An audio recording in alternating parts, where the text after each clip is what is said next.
बिस्मिल्लाहिर्रहमानिर्रहीम। नाज़रीन अस्सलाम वालेकुम, मैं हूं आतिफ आरिफ और आप देख रहे हैं CNN टॉप न्यूज़। आज जो अहम खबरें हैं उनमें आर्मी चीफ ने भरपूर जवाब देने का ऐलान किया। दूसरा, भारतीय आबी जारहियत। तीसरा, पाकिस्तान का मिसाइल तजर्बा। चौथा, कौमी असम्बली में मुतफिका करारदाद।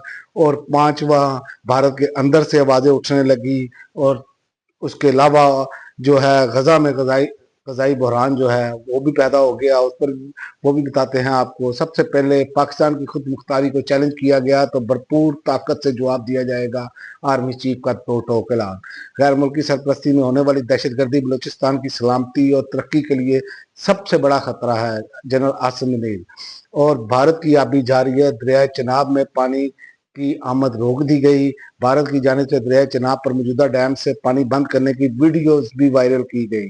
पोर्ट के मुताबिक भारतीय इक़दाम के बाद दरिया चनाब में पानी के बहाव में मुसलसल कमी आ रही है। हेडमराला के मकाम पर पानी की सतह कम होकर 43,000 क्यूसिक रह गई है। 2 रोज पहले पानी की सतह 87,000 क्यूसिक थी। और पाकिस्तान का जमीन से जमीन पर मार करने वाले अल-फतह मिसाइल का कामयाब तजर्बा। मिसाइल की रेंज 120 किलोमीटर है और ये तजर्बा जारी मशक अंदाज का हिस्सा था ISPR। और पाकिस्तान किसी भी भारतीय इक़दाम का फैसला कौन जवाब देगा। कौमी असम्बली में करारदाद मंजूर। पाकिस्तान भारतीय इक़दामात को मुस्तरद करता है। पाकिस्तान अपनी खुद मुख्तारी का मुकम्मल दिफा करेगा, करारदाद का मतन। और भारत में इमरान खान के एक्स अकाउंट की बंदिश पर तहरीक इंसाफ ने आड़े हाथों लिया। पुलवामा के बाद इमरान खान के मोदी को सिखाए गए सबक की बात गश्त हिंद के अवानों में हमेशा गूंजती रहेगी। PTI ने इसका जवाब ये दिया है। और पहलगाम वाकया, मोदी हुकूमत के अपने अंदर से सवाल उठने शुरू हो गए। पहलगाम वाकया मोदी हुकूमत का सोचा समझा मंसूबा था। महबूबा मुफ्ती ने ये इंकशाफ कर दिया। उन्होंने जोर दिया कि पहलगाम हमले की मुकम्मल गैर जानिबदाराना तहकीकात होनी चाहिए ताकि सच अवाम के सामने आ सके।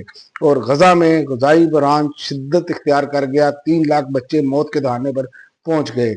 इसराइल ने 2 मार्च से हर किस्म की इमदाद की जो है गजा में रसाई पर पाबंदी लगा दी है, जो अब तक बरकरार है।